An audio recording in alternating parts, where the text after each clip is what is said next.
Hello, hello, good afternoon, everyone. Welcome to MamaLiez Wants to Learn. And today we have a mental health series. And today we are inviting my special guest again, my favorite special guest, Dr.Nina Hafetz, all the way coming in from Doha, Qatar. Maybe I'll just share with you the slides. Today is all you need to know about depression. So she is a clinical psychologist, PSYD School of Humanities and Behavioral Science, University of Ballarat, Australia. So I'm just waiting for her to come in. So before she comes in, I'm just gonna share a little bit of actually yesterday's interview was very, very interesting. I interviewed Tila Supia last night. Please do go into my YouTube or my LinkedIn live. There's a replay there, as well as if you're in Facebook, you can go into Here to Help Facebook page or my YouTube page, which is MamaLiez. Just go search, and we have series of interviews. Oh, she's in. Hi. Hi. Hi. Assalamualaikum. Salam. I'm just sharing the audience about my interview last night, Dr. Nina. It was a very heartfelt interview actually with Tila Sophia. Right. Before I go on, I just want to say hello to everybody. Thank you for tuning in. Just let me know where you're tuning in from. Are you in Malaysia or South Malaysia? Just let us know. Why do you think? Hi, Jonah. Jonah is in. Yeah. If you know of anyone who is going through depression or you yourself has experiences, please do share us in the comment. And if you have any questions along the way, please share with us as well. And if you have any questions to Dr. Nina or me, I'm just going to share the last night interview. And I was very, very, very heartfelt because Tila actually shared something that she never shared with anyone. Yeah, about her childhood trauma. Hi, Casey. Hi, Casey. Casey is back. Thank you, Casey, for joining in. And hi, Danny. Thank you for joining in. Yeah, and she was just sharing about her journey when she was young, how she was isolated and she was bullied because the way she looks, of her physical looks, not within what is expected by people, because she looks different from the rest. So she was really isolated, and her own family members does that, that she has to go behind the house because every time she goes to a family gathering, they want her to stay behind in the room, ask her to go to the back and go and help the helper in the kitchen or something like that because they don't want her to be at the front. Wow. And people tell her that it won't look good in this dress and whatever, and all this kind of mental stress that she goes through until at the age at 14 and 15 she attempted to suicide, and she just lost consciousness in the bathroom, and she almost lost her life. And through that journey, over the years, she overcame it when she started working. Then she started learning how to have more self-confidence, and she managed to turn it around. And today, she is a HR advocate. From person who doesn't like people, she's a HR practitioner and HR advocate, and teach other people how to diffuse a situation and problems in multinational company. A big multinational company. I see. Wow. Yeah. So it was really amazing last night, her sharing, and I'm sure it has. I'm sure anyone who listens in will be inspired, or anyone who are in that situation have the takeaways. I did have a takeaway from her, and yeah. Hi, James. James from I'm going to interview Captain James Fong next Friday. So thank you, Captain James. Thank you for tuning in. And hi, Nate. Eileen, thank you for joining in. Hi. Hi, Eileen. All right, That's family. Yeah, your family? Yeah, that's family. Thank you. Thank you for joining in to watch Dr. Nina. Your cousin or what? Yeah, well, my mom's. Your mom's side. Yes. All Yes, right. my mom's side. So, Yeah. Dr. Nina, let's get on with today's topic, which Okay. is all what we want to know about depression, right? So, all you need to know about depressions, as you know, during the pandemic, is becoming a more awareness of people become more awareness of their own mental health and That's well-being, right. That's right. and more people are going through this sort of depression. Can we call ourselves in depression or sad? We don't know. So today maybe you can highlight with us at which point do we say ourselves we are depressed, is to be diagnosed or what, because I know I went through it myself. Right. uh, in the early 30s, 34, when everything was going well in my work and all that. But I broke up with my boyfriend. I had, I went hair wired for myself because I felt really down, even though I'm doing so well at work. But I feel depressed. I was hiding for a month. I didn't want to talk to anybody. I was in the dark. You know, it was it was really horrible. If anyone called me, I was like, "Oh yeah, I'm okay." They don't know I was, because I didn't want people to think me like I portray myself as being the leader, being the achiever in my work, and then no one would probably believe if I was saying I feel so shitty right now, you know. That's So, true. That's true. maybe you can highlight why do we feel that it's not normal? I don't know. At that time, I didn't want people to have a different image of me. I don't know. I just feel didn't want people to think that I'm weak, maybe consider it weak, or I just didn't want to say. So it went through, Oh, and we'll go through that. We'll go through that today. yeah. So Yeah. yeah, we have we have also Ahmad Shihan Shahirin, so you keep it nice. Hi, thank you so much for joining. I couldn't see this LinkedIn user. It's not. I think I have to go in anyway. So if Yes. any one of you or know anyone who go through depression, just let us know on your comment. Or you yourself experience it, let us know, and we will see how we can be frank and talk about depression. It's a Yeah. very heavy topic. Like Dr. Nina, are you sure you want It to talk is. about this heavy topic? He said, yeah, I think we need to talk about it. Who else gonna? I mean, I think more people are talking about it, but I think it's a topic we need to start talking more about it. Yeah, That's true. Dr. Nina. That's true. So, as we all know, Liz's show is to create awareness and to educate, right? So this chat is, it's somewhat semi-formal. So I'll be sharing some slides, some information, but we'll also talk about Liz's experience, hearing, her experience with depression and postpartum depression, correct? Yeah, Right. even postpartum depression. After that Yes. first depression, after I got married, when I got pregnant, I also went to postpartum depression, which Right. many people don't see seriously, funnily enough. So, Right, right, yeah. so we, I'm actually also gonna talk just a little bit on paternal postpartum depression, which happens to dads, hi not Vivian, moms. paternal. Oh, Paternal, human men also go through it. yes, yes, Oh, yes. So I didn't. yeah, so we don't often talk about it, but it does happen. And yeah, so I will share that with you when we kind of go through the slides. Right. Um, but yeah, so if there's any questions, go ahead and ask, and I'll try to answer your question as much as I possibly can, as accurately and detailed as I possibly can. But we'll start with the slides. So usually we start with the title. There you go, and then we go on to the disclaimer. Okay, so the disclaimer is what we do in every of the mental health series show that I do with Liz.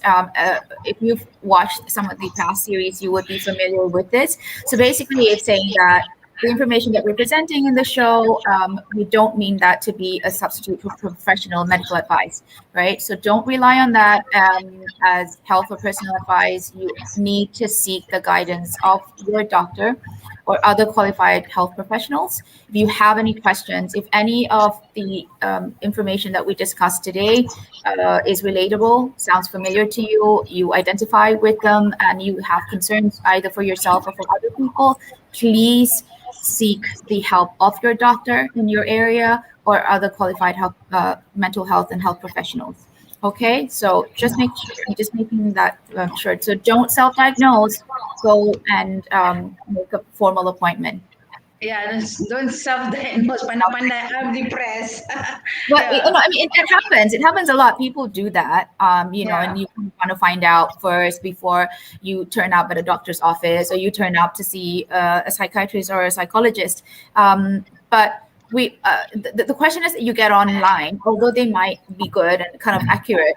We have gold standards in that we use in psychology and psychiatry that is based on studies that have been done with proper population and been done the right way. So if you identify with some of those things, come to us, because then we need to clarify a lot of things first before we actually come up with a diagnosis for you. Okay, so I'm just making sure that everyone understands that. So the third slide is actually a video. So you're gonna need to click on the video when you put the slide up. I don't know if you can play it. Was that a picture that you clicked in? Oh, video. Yeah. Let me see whether I can check it out. So if it's not, I can try and do it from my end and see if I can share it, Okay. because I'm not the host. Okay, let me see. I didn't know it was a video. Let me see whether I can share screen here. So the video is about 4 minutes, and it's an animation, and it talks about the black dog. So the term black dog was coined by Sir Winston Churchill, and he called depression the black dog. That was that, and then it sort of stuck from there, and this video kind of goes on that premise that the black dog represents depression. Are you able to do that, or should we share it from my end? And let me try. Can you see this? Wait. Can you see this? Yeah, I think you need to put that in slideshow, and then yeah. So you can do everything else. Let's see if you can play it. Is it sharing? Well, yeah, try clicking on it. It should work. Is that right? Black dog. Yes. His name is depression. Whenever the black dog made an appearance, I felt empty, and life just seemed to slow down. He would surprise me with a visit for no reason or occasion. The black dog made me look and feel older than my years. When the rest of the world seemed to enjoy life, I could only see it through the black dog. The activities that usually brought me pleasure suddenly ceased. He liked to run my appetite. He chewed out my memory, my ability to concentrate. Doing anything, going anywhere with the black dog required superhuman strength. At social occasions, he'd step up the confidence I had and chest around. My biggest fear was being found out, but worried that people would judge me. Because of the shame and stigma of the black dog, I was constantly worried I'd be found out. So I invested vast amounts of energy into covering him up. Keeping up an emotional way is exhausting. Black dog could make me think and say negative things. He could make me irritable and difficult to be around. He would take my love and bury my heart to the sea. He loved nothing more than to wake me up with highly repetitive and negative thinking. He also liked to remind me I was going to be the next day. Having a black dog isn't so much about feeling a bit down, sad, or warm. It's worse, it's about feeling together. As I put it, the black dog got bigger and he started hanging around all the time. I chased him whenever I sent him running. But more often than not, he'd come out on top. Going down became easier than getting up again. So I became rather good at self-medication, which never really helped. Eventually, I felt totally isolated from everything and everyone.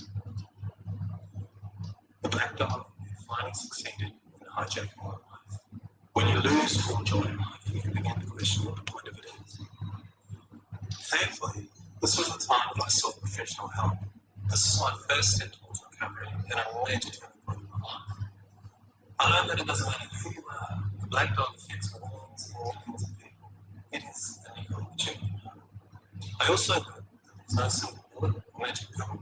Medication can help some, and others might need a different approach altogether. I also learned that being emotionally genuine and authentic with those who are close to you can be an absolute game changer. Most importantly, I learned not to be afraid of the black dog, and I took off feeling things all over. The more time is fixed around, the louder he barks, so it's important to learn how to quiet your mind. It's been clinically proven that regular exercise can be as effective in treating mild to moderate depression as antidepressants. So go for a walk or a run and leave them behind. Keep a mood journal. Getting your thoughts on paper can be cathartic and often insightful. Also keep track of the things that you have to be grateful for. The most important thing to remember is that no matter how bad it gets, if you take the right steps and talk to the right people, black dog days can and will pass. I wouldn't say that I'm grateful for the black dog, but he's been an incredible teacher. He forced me to reevaluate and simplify my life. I learned that rather than running away from my problems, it's better to embrace them. The black dog may always be part of my life, but he'll never be the beast that he was. We haven't understood it. I've learned through knowledge, patience, discipline, and humor, the worst black dog can be made to heal. If you're in difficulty, never be afraid to ask for help. There is absolutely no shame in doing so. The only shame is missing out on it.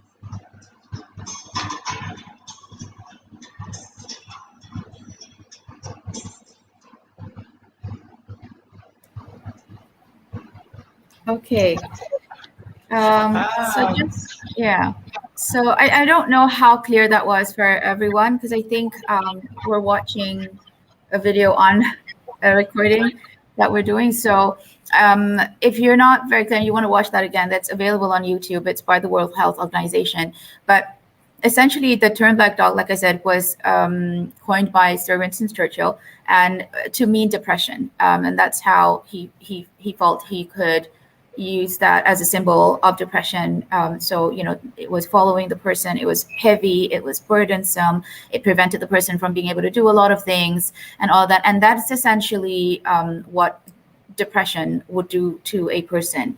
And, you know, in there they say, you know, exercise would help, journaling would help. So there are a lot of treatment options, both medication and non-medication wise. And that's something that we're going to go through as well. But we're going to go on, Liz, if you can show us the fourth slide.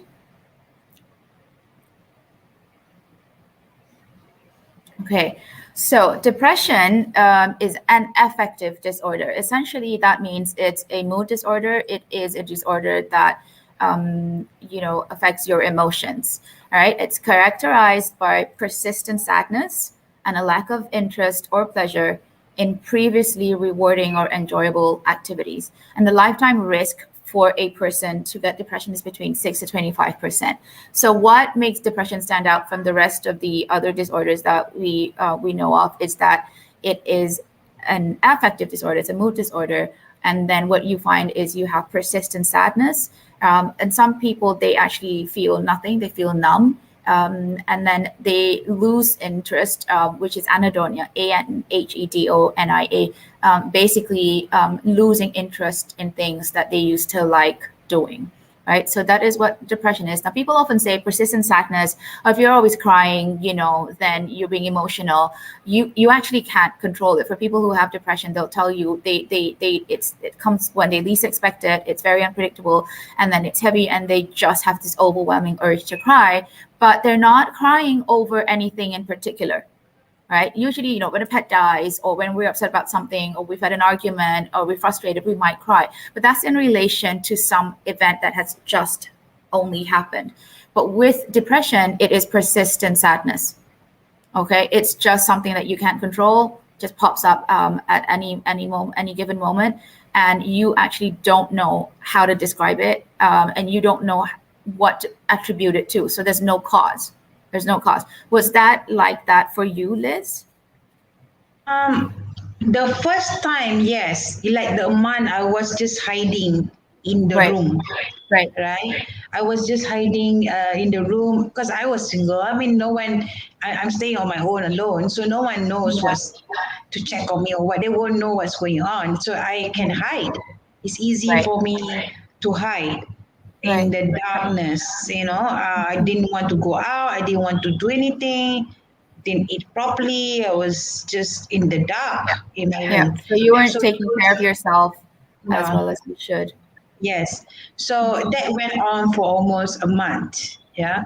So, but in postpartum depression, I don't know I able to manage to deal with it properly because I have my kids, I have, I have my husband to take care of. I need to take care of the house. I need to take care.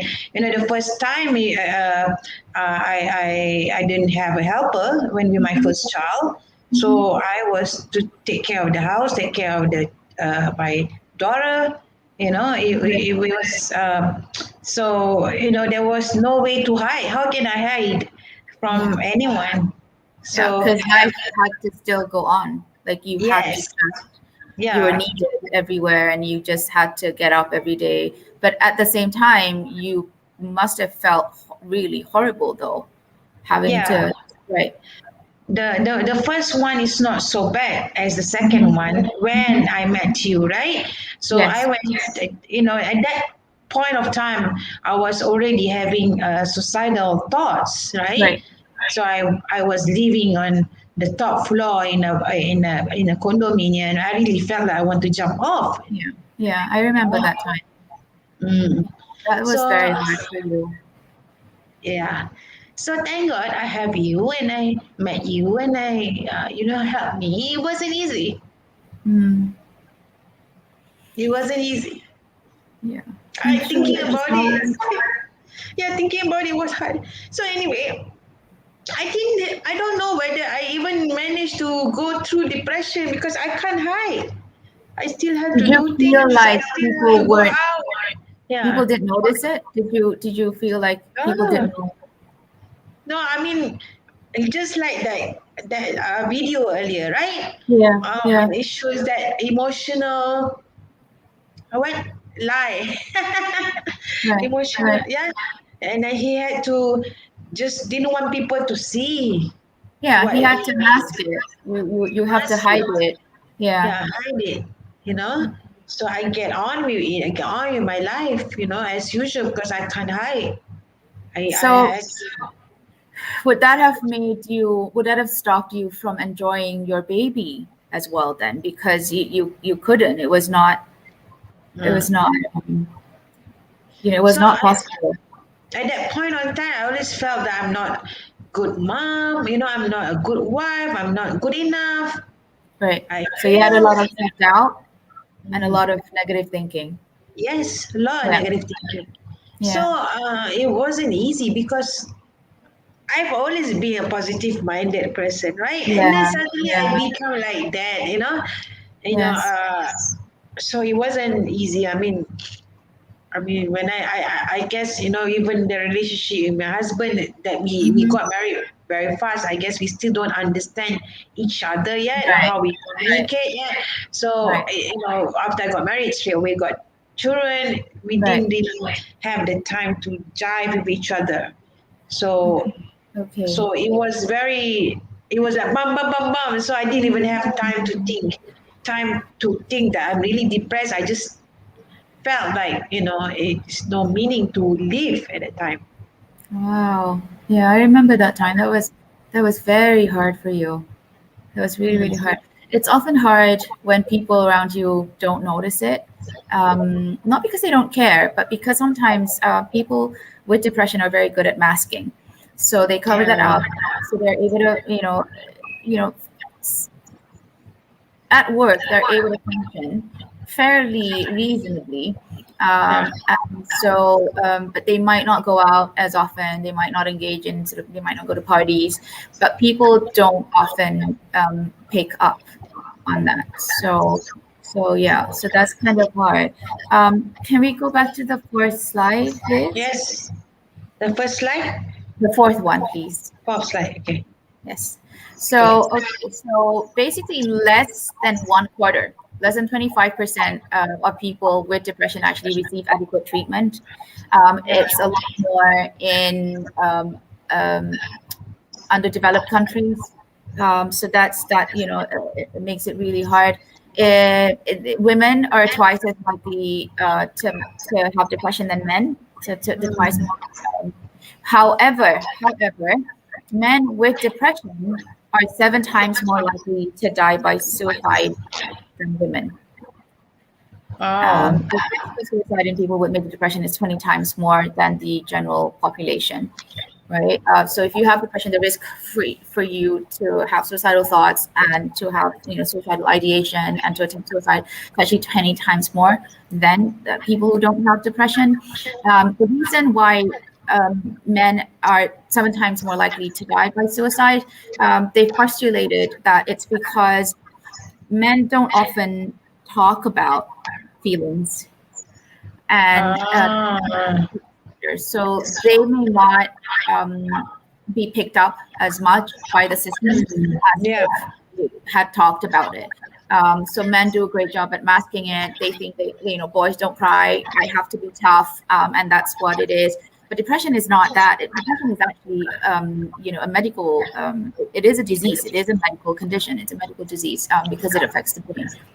Right. So the other reason why men are 7 times more likely to die than women in a suicide caused by depression is because men often choose a way to commit suicide, a way to leave this world in ways that are maybe more harsh than women, and so that usually makes the suicide kind of carry through, right? And so you have a higher statistics then of men committing suicide in depression, because we often don't talk about that in terms of, okay, men are allowed to talk about their feelings, men are allowed to cry, men are allowed to kind of go wondering why they're not feeling themselves. It's okay to talk about if you're not feeling yourself. It doesn't matter what gender you are, it should be okay to talk about those things. But most societies, men are taught not to cry. Men are taught not to feel as much. Men are assumed to not have emotions as much as women. They do have the same emotions, but we tend to see women as more emotional. And so men are usually underdiagnosed because they don't seek help for depression. So because most of them, is it because there's a belief system that says that the belief system of a man who cries are weak, or men who express their emotion are weak? Yeah. So if that's right. So it's associated with weakness. And so men just don't want to be seen as weak. If you're a man, you can't be seen as weak. And so basically that's it. It stops there. You don't have any way to move forward because that's the end of it. You're not supposed to feel that way. So they mask it. They try. Often they try to drown out those feelings. And so you'll get more men maybe engaging in more risky behavior, or they may actually go on to substance abuse because they try to self-medicate. Oh, that's what it means by self-medicate. So when they don't express, then either maybe they go even drinking and alcohol. Yes, drinking. Substance abuse, either alcohol or drugs, because they feel like for some the alcohol drowns out the pain, and the alcohol makes them forget. Drugs would do the same thing as well. And so often when you see substance abuse disorders, you kind of want to make sure that you explore the possibility that they actually may have depression, Mm, substance abuse, because it is actually a way for men to mask it. I see. Yeah. So do you think if do you would you encourage men to talk more about their own emotions if they are going through stuff? And Absolutely. Absolutely.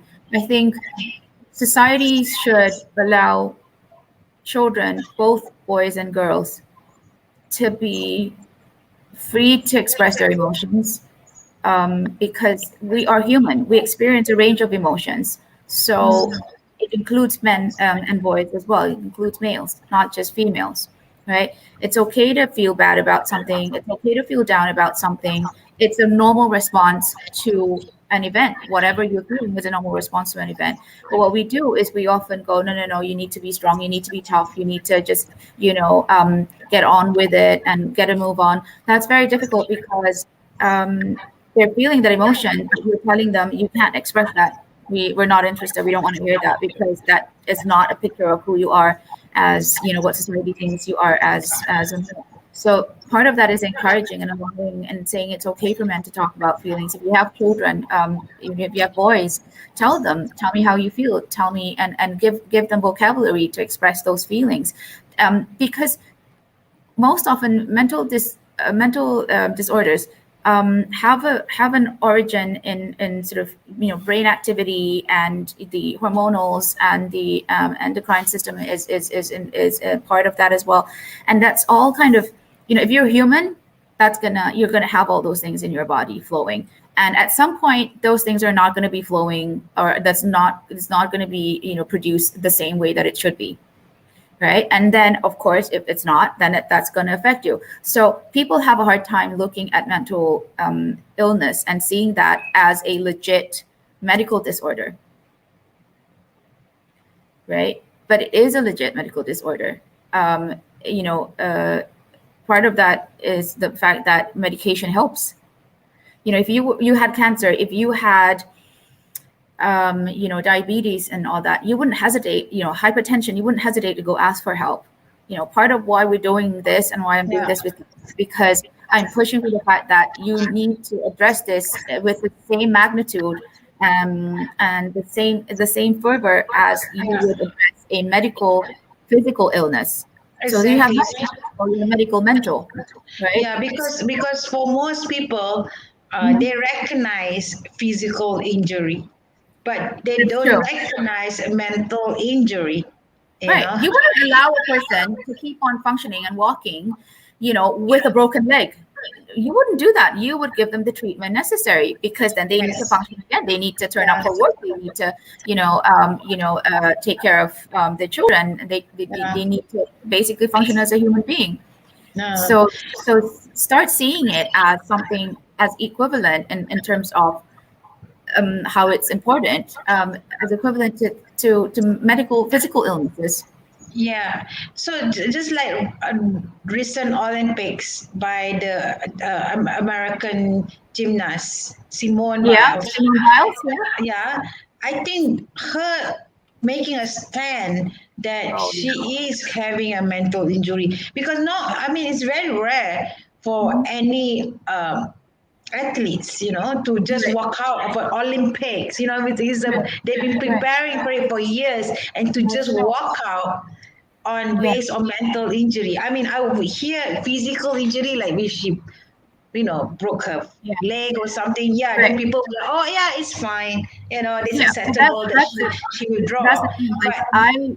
I really applaud that, her effort at coming out and saying that, because if you are, and in sports, the athletes work with sports psychologists to get them prepared, to get their mind prepared for the game.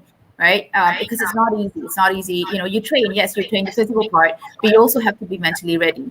Now, if she feels that she is not mentally ready, she could actually die from an accident.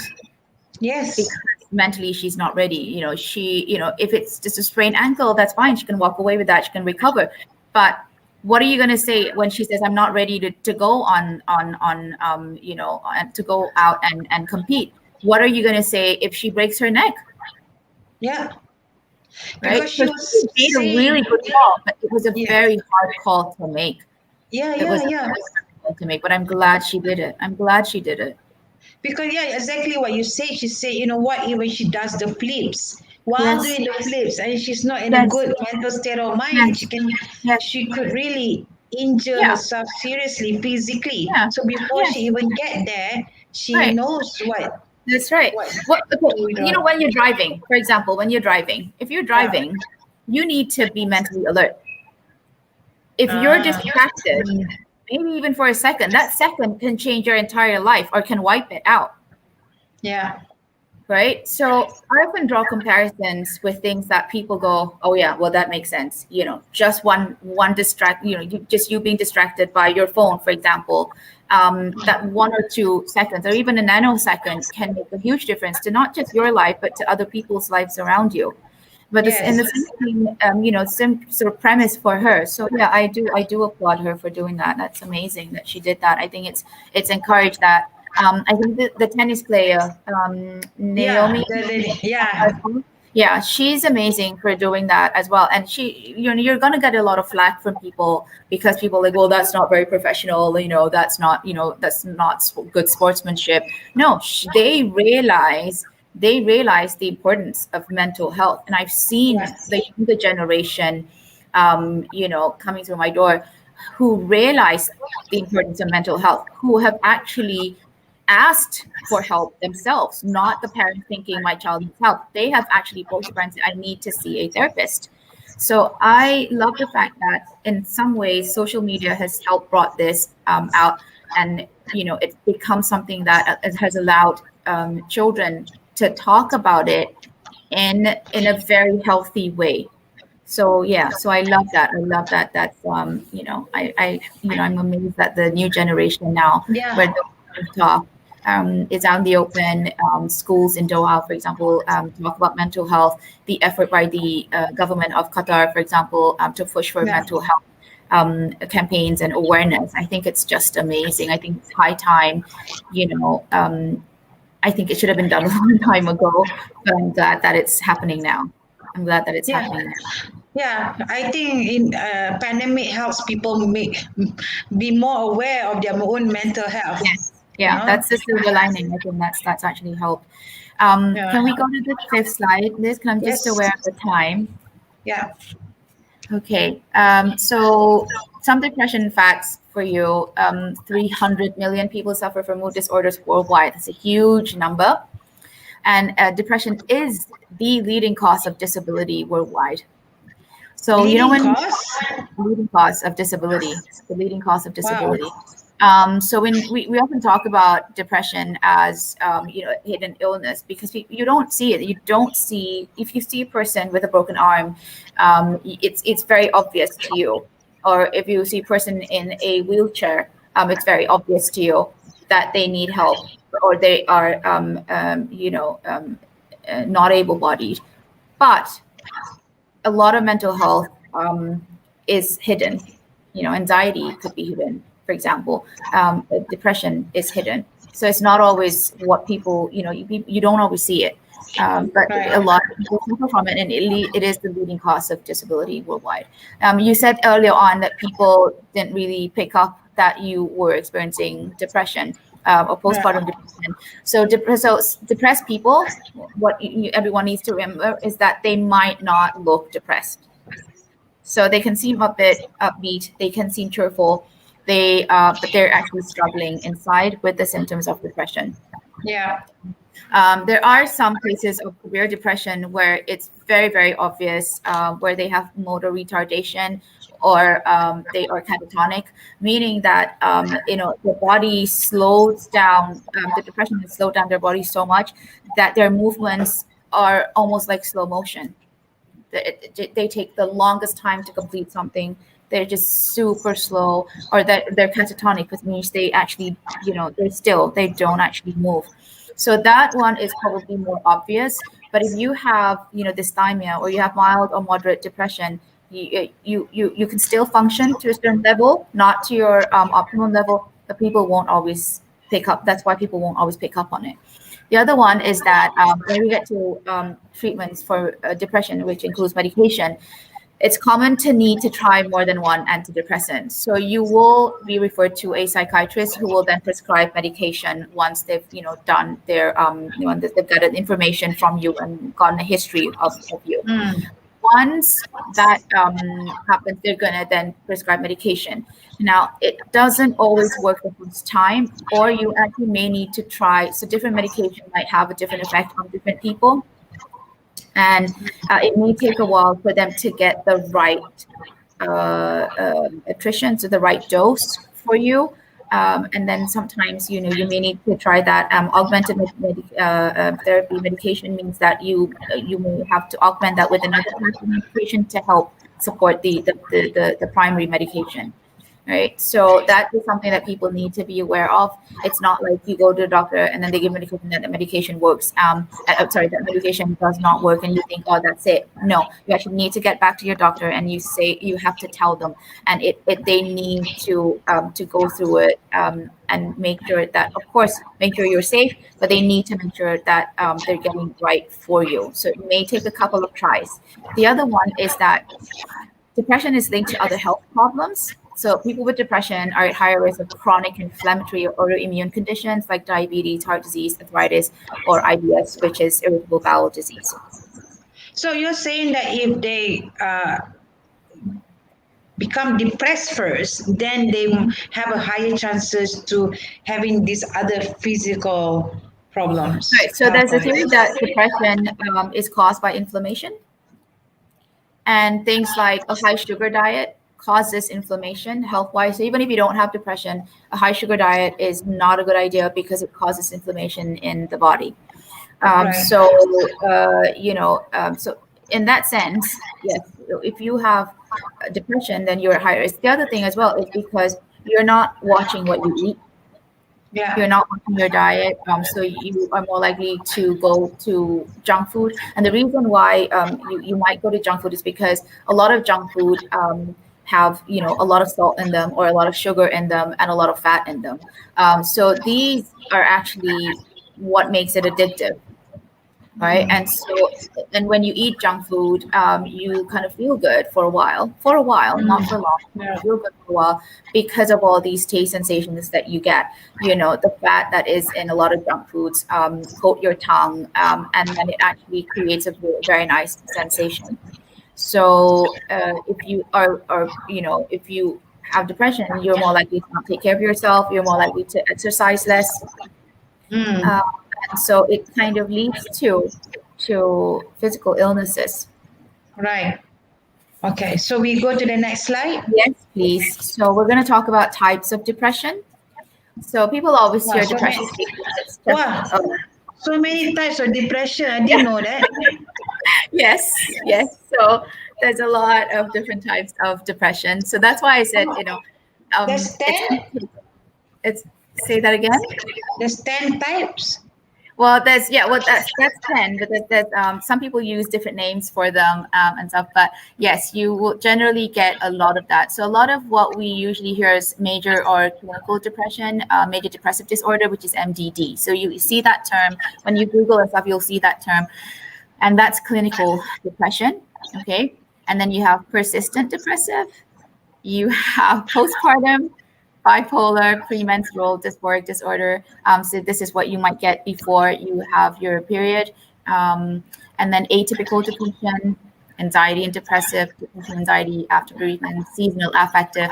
So these seasonal affective disorder, you usually get them in cold countries, temperate countries with temperate climates, where they get a lot of they get very little sunlight during winter.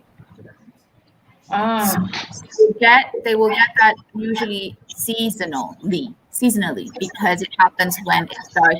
There's very little light and the days are shorter. So usually this happens in temperate countries, and one of the things that works is light therapy to give them exposure to light to help them. I said just now I was going to talk a little bit about postpartum depression. I'm going to talk now a little bit about postpartum depression, and the rest of that, like we can either Google that, or at some point we can choose to talk about that if there's a need for that. But people often think that postpartum depression happens to just women, mothers. Women who have become mothers, so new mothers. It's actually not true. And people don't often talk about this or acknowledge this as much as they should. But depression in dads is actually relatively common, and it affects anything anywhere between 2% to 25% during the partner's pregnancy and first year postpartum. So in the first year of the baby's life. Also, the postpartum depression can happen from the first month of pregnancy. So postpartum is From when? after you've given birth. First, okay, from that moment until? Yes. So perinatal is when you are pregnant. Oh, perinatal when we're pregnant. So Right. that You is can actually get that. Yes, you can actually get that during pregnancy as well. Okay. Can that affect the baby? Well, yes, of course, because if you have depression, you're not able to function well. That's going to affect your relationship. That's going to affect your ability to take care of the baby and your ability to attend to the baby. No, I'm talking about when we are pregnant. When you say perinatal, well, when that you're, means well, yes. let's say would the emotions of the mother can affect the baby's emotion when they grow up or whatever? Will they be attached? Yeah. That's very possible. Yes, that's very possible. And then in some cases, the depression is so bad that they actually need to take medication. So that's something that they need to discuss with their doctor, because otherwise it gets very dangerous, because pregnancy itself is very hard on the body.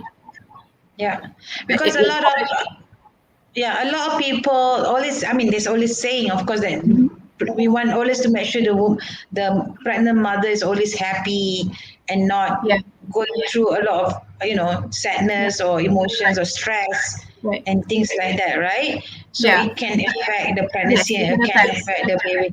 Yeah. So and it can also affect them, because there's so much hormones coursing through your body.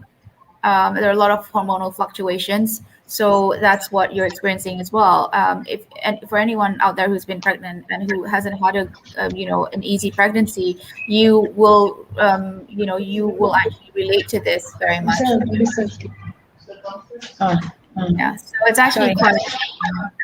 And so if the mother also has perinatal or postpartum depression, there's a 50% chance that the partner would have it too. Oh. Yeah. The partner can have it. Yes. So you can maybe just get that, and then the mom might be okay, but dad has prenatal depression, postpartum, but paternal postpartum. But it's actually, you're more at a higher risk. You're at a higher risk if the mom already has postpartum or has perinatal depression. Okay. Oh. So what you find in that is that fathers are at risk because of these things that I'm going to share with you. They have difficulty developing an attachment with the baby, so postpartum. So once the baby is born, often there's a lack of a good role model. So being a dad is hard. Being a mom is hard. Being a dad is also hard, right? It's new, especially if it's your first child. You're unsure what to do. If you haven't had a good role model growing up, you have no idea of what it looks like to be a good dad. And so that might cause you to kind of maybe be anxious and maybe doubt your ability to be a good dad. Sometimes it's lack of social support or help from family and friends. Sometimes, of course, when a mom is a new mom, she's very busy focusing on the baby. They may be lack of intimacy with the partner. Sometimes dads can feel excluded and maybe jealous of the mother and child. So that can cause the perinatal postpartum for men as well. Postpartum for men. So that can cause that because now the needs are fully focused on the baby. right? And so you may feel like your needs aren't met as much. Lack of rewards in parenting, maternal depression, financial unwork. So you have work as well. You're trying to be a dad, and then you're not. It's hard. You're trying to work it out. You're not getting enough sleep, of course. Sometimes low testosterone can also contribute to that. So all That, of that can yeah. actually, yeah. To think So of it, sometimes the men can, when they probably go through that, they probably start having extramarital affairs or things like that to get their confidence or something like that. it's not impossible for them to seek intimacy elsewhere, Yeah. especially if they feel like they haven't been able to bond with the baby, because Yeah. the mother bonds with the baby obviously a lot more because the baby needs the mother a lot more, especially if the Yeah. baby is breastfed. So often, by the time night comes, of course, you're not going to have good sleep, at least for the first year of the baby's life, because babies, newborns feed every 2 hours. So you have to get up, whether it's bottle feeding, whether it's breastfeeding, right? So there's already lack of sleep. Remember, we talked about mental health and how sleep is really important. Yeah. Yes. Things. So that is important as well. So if you're not getting help from family and friends, and you're left on your own, so mothers are also recovering physically from Right. giving birth, Right. either cesarean or normal birth. That's something that they also need to cover. Hormones are still fluctuating. Yeah. Different hormone levels. So that's pretty hard. Yeah. The thing though is that men may actually show depression differently.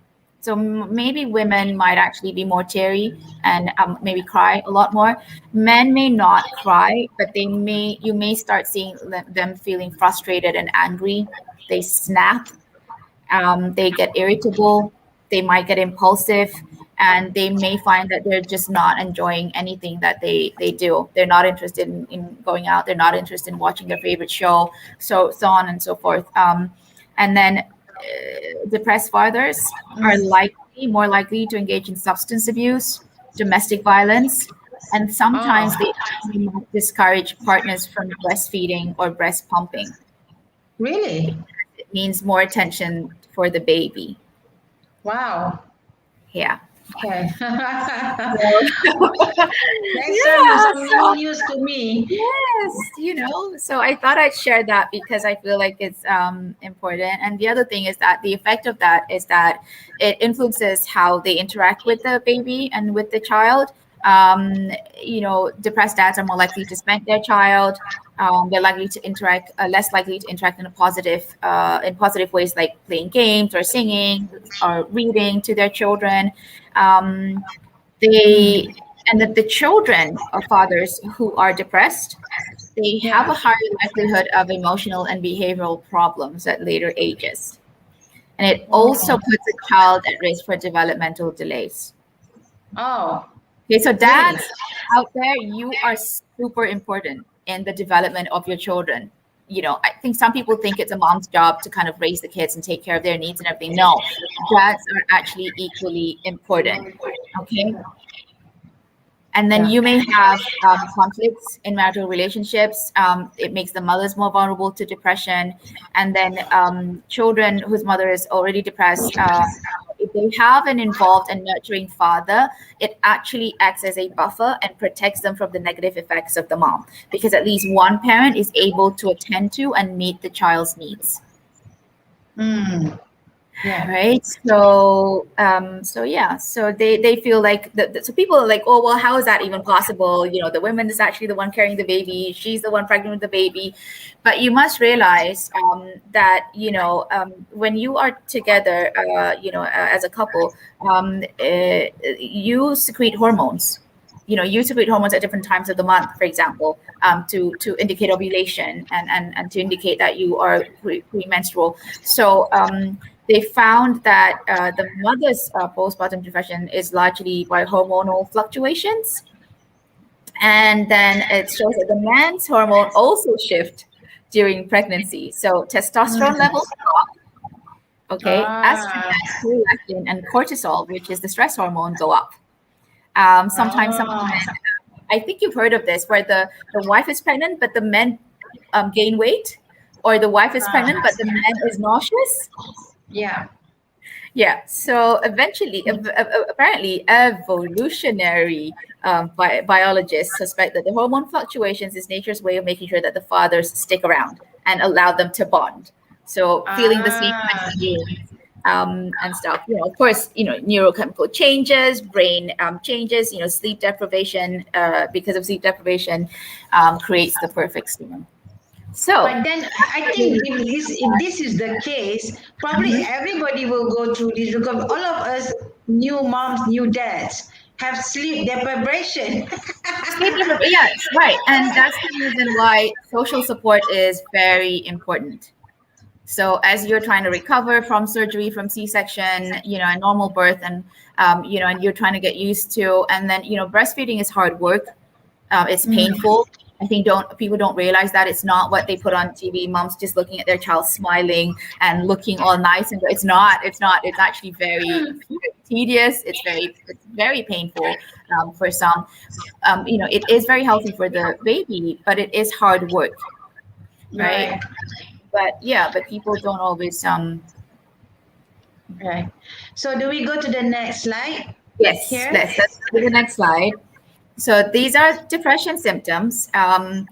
This is maybe sort of an easier way to explain it. So you have thoughts of death, tiredness and lack of energy, angry outbursts, no concentration, loss of interest, feelings of sadness, reduced appetite, sleep disturbances. So sometimes you might get people who may be able to fall asleep, but then they wake up in the middle of the night. They can't go back to sleep. They may sleep later in the night and wake up later in the day. Even after they've had enough number of hours sleep, they still feel tired and fatigued. They also have thoughts of suicide. They have difficulty concentrating. So basically, they can't function. Now, the other thing that I kind of want to, which is the next slide. So if you're seeing those symptoms, you may want to refer yourself to a doctor. But this is signs and symptoms of depression in children. Okay, you'll find that some of that is, so children can also have depression. Younger children, for quite young children, 12 and under, that might be rare. However, it does happen, but the number increases between 12 to 17 and then 18 to 25. So it's quite high at that level. So children, meaning teenagers as well, can suffer from depression. So you might see crankiness or anger. They continue to feel sad. They feel hopeless. You'll see the, like, what's the point? Nothing's going to happen. It's not going to work out. That's no point. So you may feel that. So they may actually verbally express it. They may withdraw socially. They might become resistant to rejection. So anything might set them off. They might get upset super easily. Again, similar to adults, changes in appetite, either increase or decrease. Again, similar to adults, changes in sleep, so sleeplessness or excessive sleep. You might get vocal outbursts or crying, more than you would actually expect to see in your child, or more than what would be expected of their age, maybe. Trouble concentrating. Again, they're fatigued, low energy. They do things really slowly. It takes a long time for them to complete something. They're not motivated. You see physical complaints. So children might complain of stomach aches and headaches. And then you realize that, even after you've treated that and you've done some investigation, they're still complaining of that. And stomach aches are a common complaint in children with anxiety as well. And anxiety and depression often happen, almost together. They kind of go together. And you often see that in clinical settings. And then you may have trouble doing events and activities at home. So with friends in school, extracurricular activities, other hobbies and interests, either they can't do it, it takes a long time for them to complete schoolwork, they can't get up for school, they're not motivated to go to school, they don't even care what happens if they don't turn up for school. They actually don't, like, okay, fine, just expel me, I don't care. They get to that point where they actually don't care.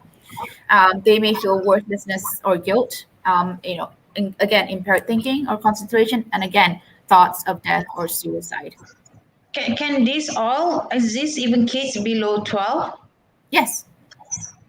And how of these numbers of symptoms, signs, it has to be how many of all this list that it has to be really Or is just like only one of them?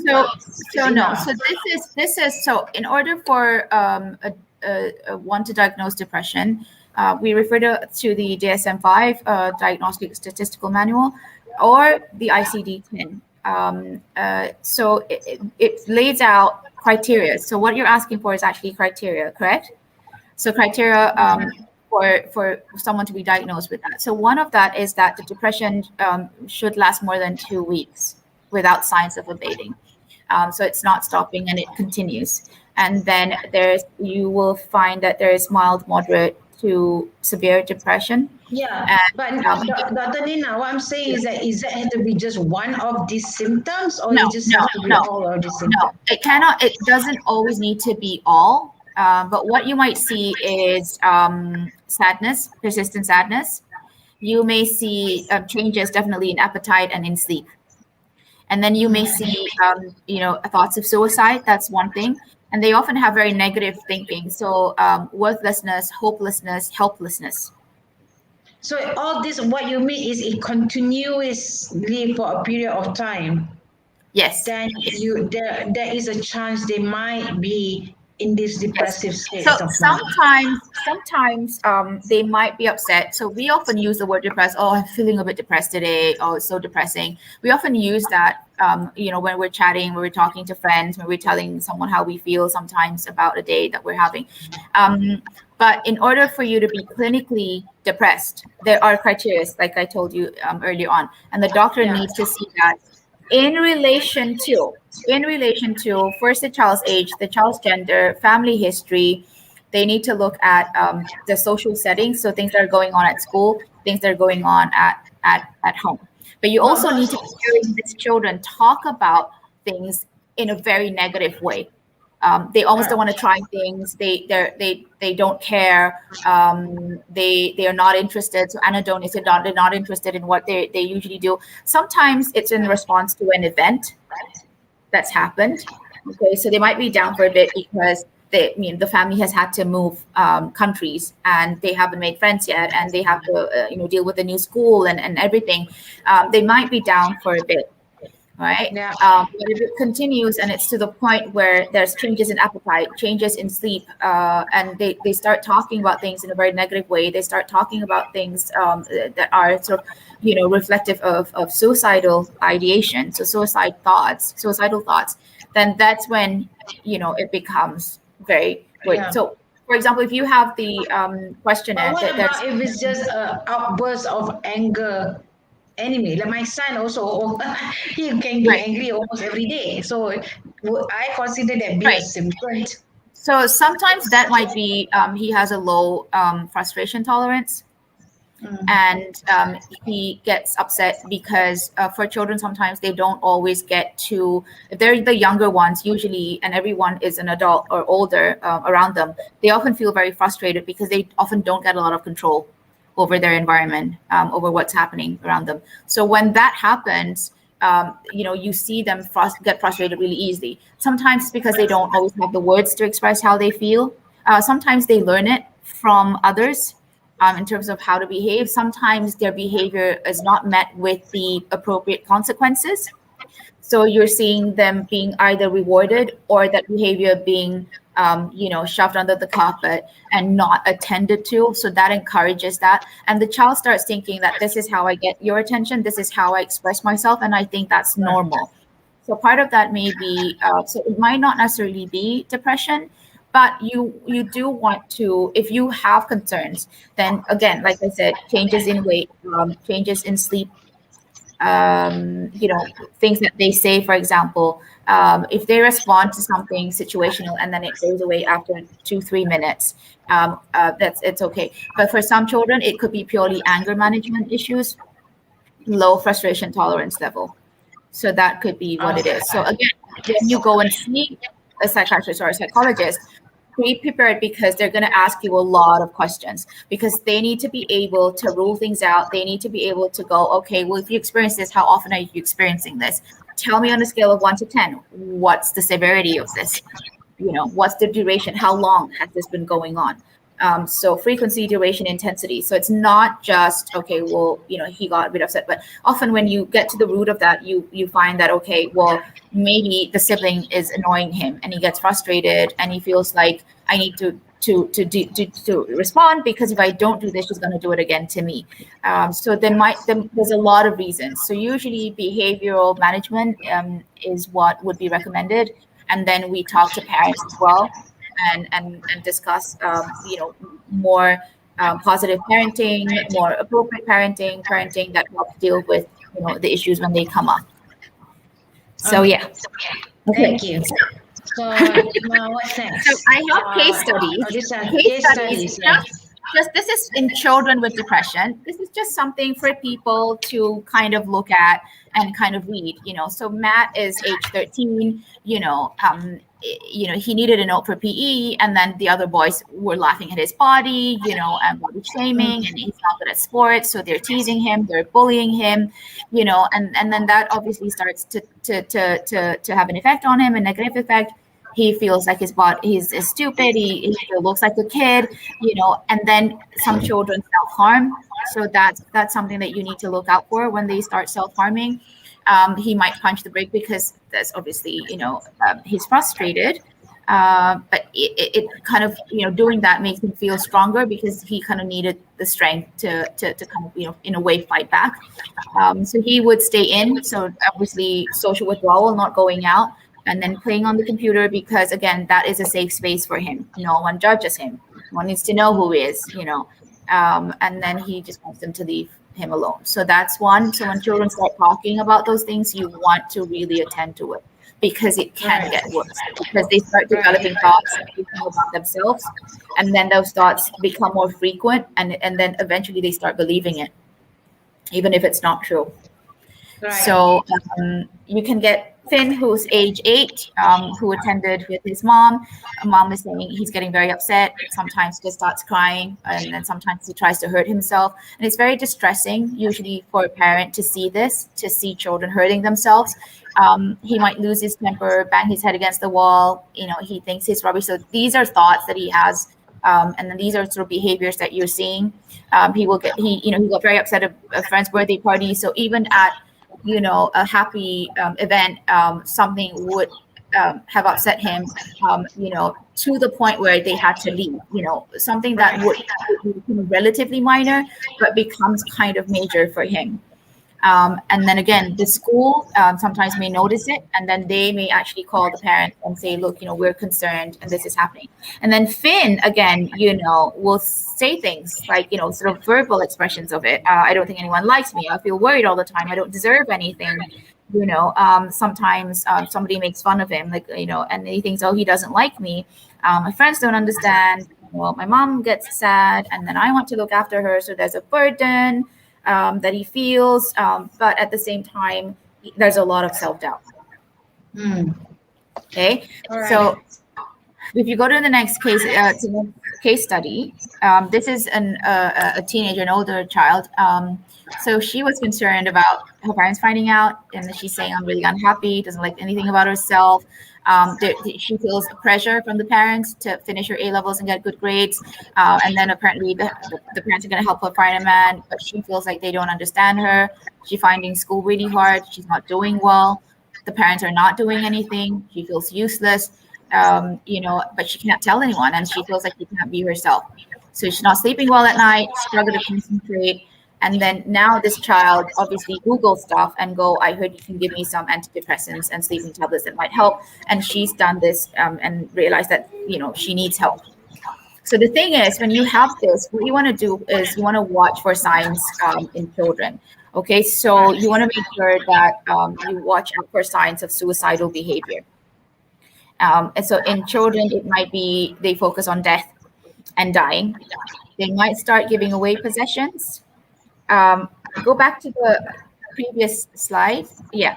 And then so that you see increased risk taking, you might see self-destructive behavior or self-harm, social isolation, and then they talk of suicide. Like, maybe it's better if I'm not here. like, why am I not dead already? One of the things that parents need to be aware of is that children don't use the term suicide. Children nowadays don't use the term suicide as much. They actually use the term unalive. So if you hear your child use the term unalive, I just want to unalive, that's them talking about suicide. Oh, okay. Okay. Yeah. Wow. Yes. Unalive. Unalive. I want to unalive. Okay. So this So one? what causes depression? One of that is genetics. So 40 to 60% of that can be contributed to genetics. So they found this specific chromosome in more than 800 families with recurrent depression. Now, it isn't always just one cause. So genetics is one explanation. So you're more likely to have depression. You're at a higher risk of having depression if you have immediate family members who have suffered from depression. So the risk is higher. So one of that is genetics, but it's not the whole story. Then you have brain chemistry, so imbalance of neurotransmitters, serotonin, norepinephrine, dopamine. And then you have hormonal imbalance as well. So they've realized that for depression, up to 84.7% could be attributed to brain chemistry, which is a big number, right? So it is essentially a disease of the brain. And then you also find that depression can also be caused by sort of drug-induced factors. So using certain drugs increases risk. Certain prescription medications may kind of, cause symptoms of depression. And then again, drug and alcohol abuse. So sometimes people say, well, is the drug and alcohol spurred by depression, or did depression start the drug and alcohol abuse? It's kind of hard to pinpoint it. It's like a chicken and an egg thing. So, but you will find that, sort of people who self-medicate, like I said, will turn to drug and alcohol abuse, but drug and alcohol abuse can also may lead to depression. And then you have psychosocial factors. So age, you're more at risk if you're at a certain age. Gender, you're more at risk if you're female, for example. Race, you're more at risk, in certain ethnicities. Geography, location, where you're studying. So you're more at risk for seasonal affective disorder, SAD, if you live in a temperate climate where you get cold winters, where there's very little daylight. Okay. Right. Abuse, so sexual abuse, physical abuse, any form of abuse can lead to depression. Stressful life events is another one. Low self-esteem.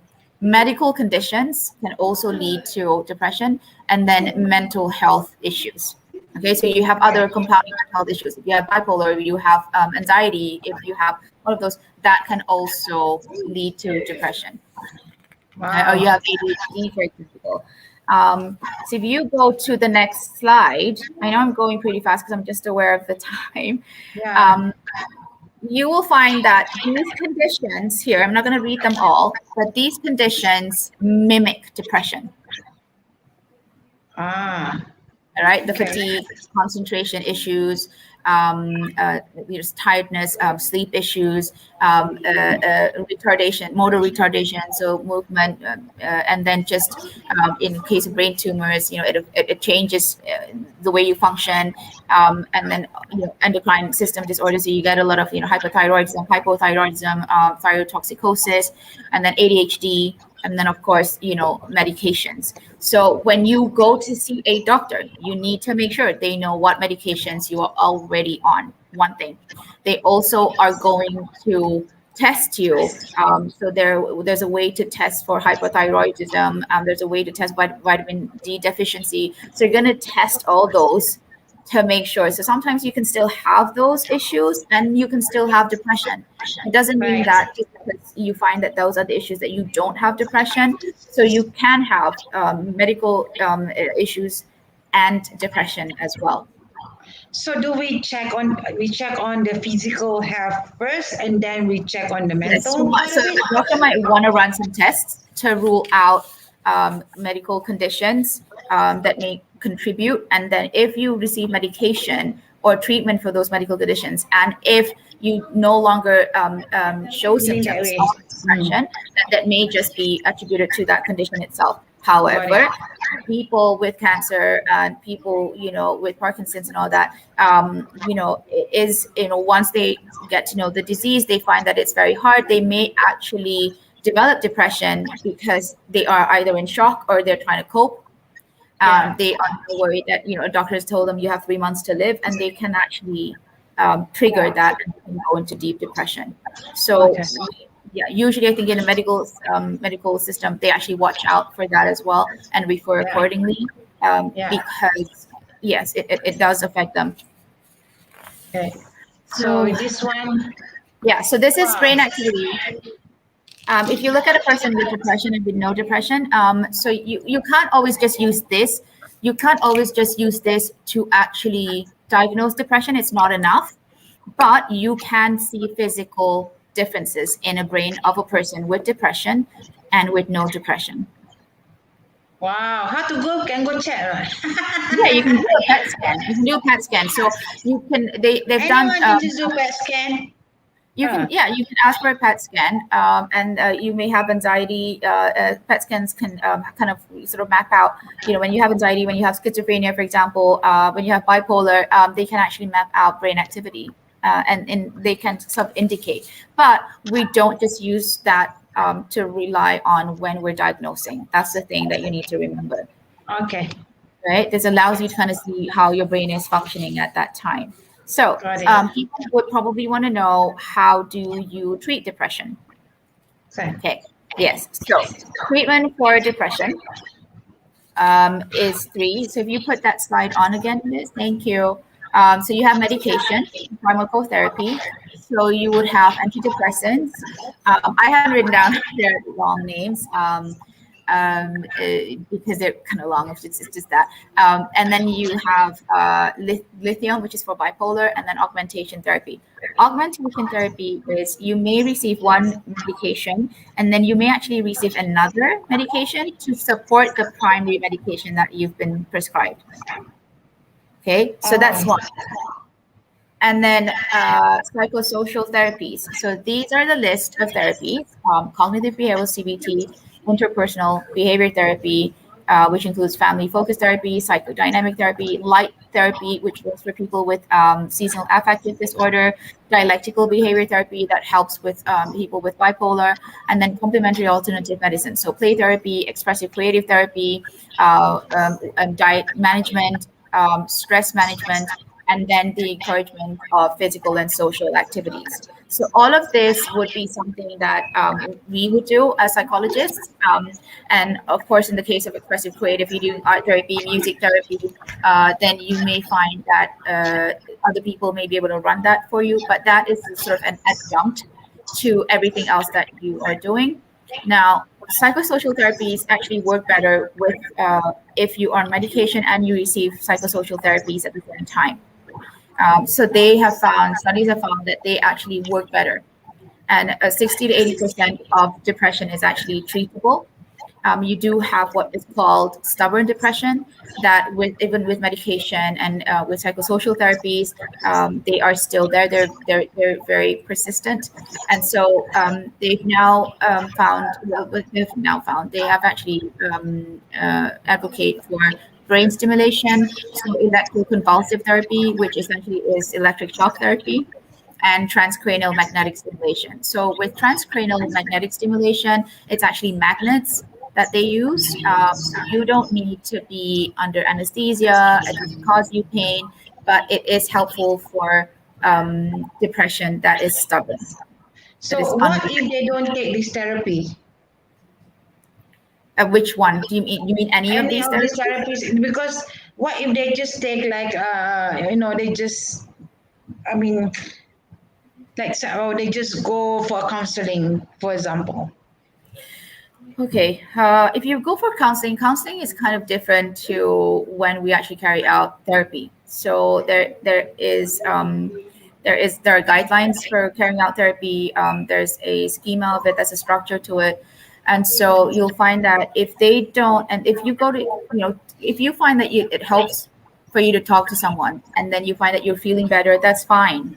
However, these treatments are supported by peer-reviewed studies that have been conducted to check for their efficacy, which means to check whether they work or not. It's been done on large populations, and they have found numbers that support it. So it's much better if you actually seek them. Sometimes it's a situational thing, you're upset because a pet died, and then, you cry and you mourn and all that, and then it doesn't take long. And then, you do miss your pet, and once in a while you do think about your pet and you get sad, but you're still able to function, you're still able to do things. So you may not need that therapy. However, when it gets to a point where you are now not functioning, or it takes a huge amount of energy for you to get out of bed and for you to function, for you to dress yourself, for you to brush your teeth in the morning, for you to maintain, dental hygiene and personal hygiene, then that's when you need to get help. So if you are not experiencing that yourself, and if you see that in others, then encourage them to get help. Right. And often people ask me, as people who know, so they say, oh, well, what do you say to someone with depression? What could you say? Right. So one of the things that you could do is you could ask them if they need some space. Right. Sometimes to show the support, it might be helpful for you to digest how you're feeling, or allow them to just recharge their batteries. Offer to give them space, because sometimes space allows them, to kind of just collect their thoughts and think about things better. The other thing you could say is, I'm here for you. Many people with mental health are reluctant to ask for help. Mental problems are reluctant to ask for help because they don't want to burden people and bother people with their issues. So if you say that, I'm here for you, what you're doing is you're essentially communicating to that person that you are ready to talk, and it's a good way to start opening up lines of communication. Right. The other one is, I love you. Okay. It's you go, well, okay, well, how does that help? But feeling alone, upset, and helpless is terrifying, especially if you have a lot of self-doubt as well, and you don't know if people like you, don't know if people love you. Just telling them I love you means a lot. Again, it doesn't have to be a perfect answer to their problem, and it's not always going to make it go away, but maybe it helps them feel a little bit better, that, by saying that, you show that you have support, you are supporting them, they have support. The other thing is saying to someone, take as long as you need. Okay. So if that person is in deep depression and they have severe depression, it takes them a long time to actually do things or achieve things. And so, doing normal everyday things for a person with depression feels overwhelming. And so things like, taking a shower, cooking might seem much to deal with, especially early in the day. And sometimes people with depression actually feel their mood pick up a little bit later in the afternoon. They feel a little bit better then. Allowing them extra time to do things is a good plan. So you're not putting a lot of pressure on them as well. And they know that that they need time. The other one is, you don't need to do anything that makes you feel uncomfortable. Say that to them, because sometimes they might feel pressure to do something, especially in social situations. I know we're trying to help, we're trying to encourage, but they may not feel up to it. Because they might feel like, oh, well, I have to pretend now and I have to appear cheerful. They may not want to do it, but they also don't want to burden you. I mean, they don't want to disappoint you as well. So that's kind of hard. The other one is telling them that everything is going to be okay. It's simple, but telling them can actually help soothe their mood. When they get upset, often people with depression jump to the worst case scenario. Case scenario, always. Okay. And then it overwhelms their thoughts. So maybe saying to them something like, everything's going to be okay, could help them. Okay. The other thing that's important is telling them, I don't think you're crazy. Because people often have that stigma of looking at mental illness and thinking, oh, if I've had mental illness, I'm crazy. That's always that stigma there. So saying that to them, it's helpful, because it validates what they're feeling, but it also stops you from labeling them. Okay. So feeling alone and different, it's only going to make the problem worse. So what you want to say is, I don't think that you're crazy, and help them feel less of a person, feel more as a person. Number 8, it's not your fault. So in people with depression, you find that they experience a lot of guilt. and that can be a trigger. Yeah. So what you want to do is you want to tell them, no, it's not easy to fix. We get that. It's not something that you may necessarily have caused. Again, they often blame themselves. They take far more responsibility than they should for something, especially if it's a bad thing. So saying that is very helpful. Number 9 is you're not a burden. So what you want to say is that you want to let them know that you can rely on friends and people for cooking, cleaning, shopping. Sometimes just sitting next to them and just not doing a lot is helpful. Make sure they feel comfortable asking for and receiving help. So just you may want to ask and say that you're prepared to do this for them, and you don't mind doing it. You would love to do that for them. That is helpful.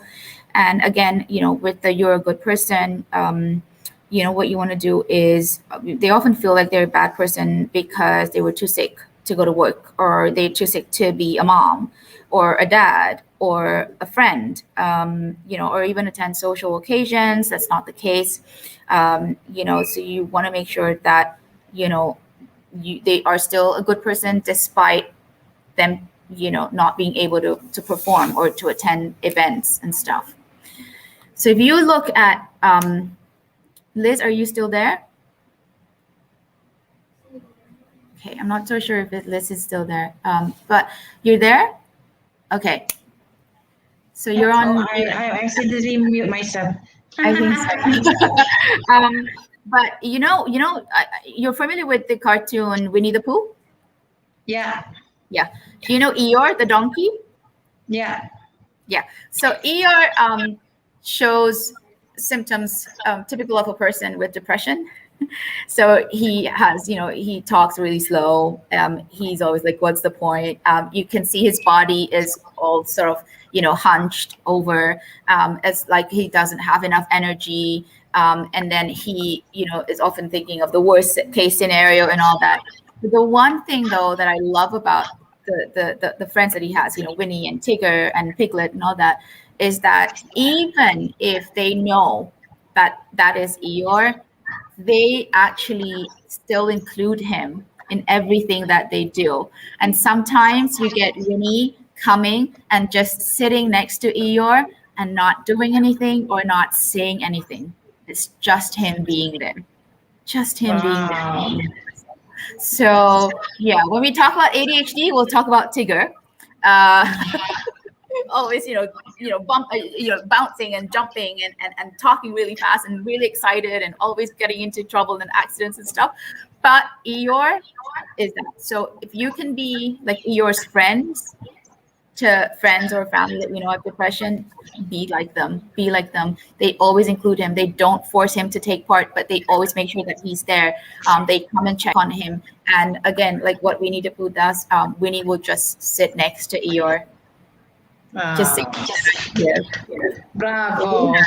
Wow. So today is like taking a class from you. Well,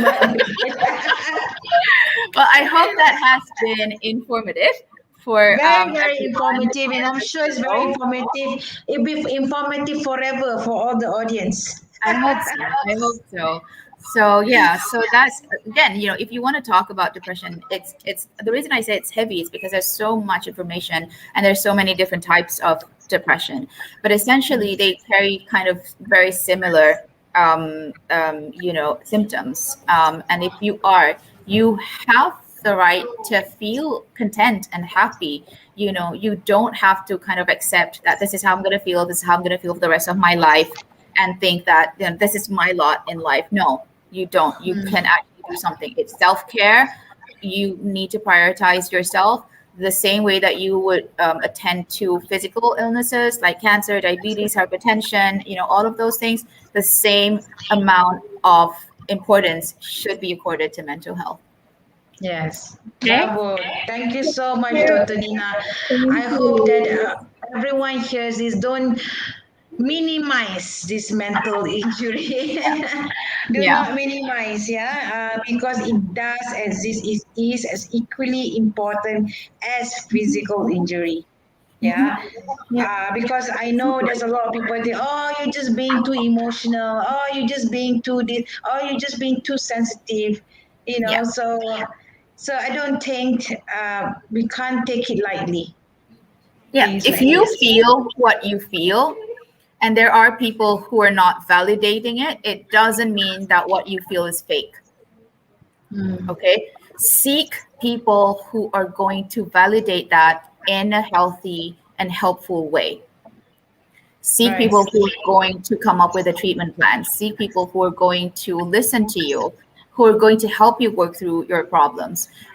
So, like, sometimes because we tend to be affected by what people say. We're just human. We're affected by what people say. We often kind of listen to them. We don't always need to listen to them in that way. Listen to the right professionals. Listen to the right mental health professionals and doctors, and then take charge. Take charge of your own health, mentally and physically. Yeah. All Yeah. right. Thank you so Thank much, Dr. you. Nina. I Thank you think we very much. are Thank you going towards everyone the for end of the watching. time. We'll talk again. I think mental health series is going to be around for some time because I think it's very important for me. I think this is what we need to stress on this current time. Is Right. very which people need to be aware of. So yeah, we'll see you again next week. Maybe we'll pick up another. If you guys want to know anything about mental health, please write down on the comment, and then we'll see what's the next topic for next Saturday. Inshallah. Inshallah. Yes, sure. Thank you Okay. so Thank you. Thank you, everyone. Thank you, Liz. Thank you for having me. much. Good Thank you. Bye bye. evening. Bye.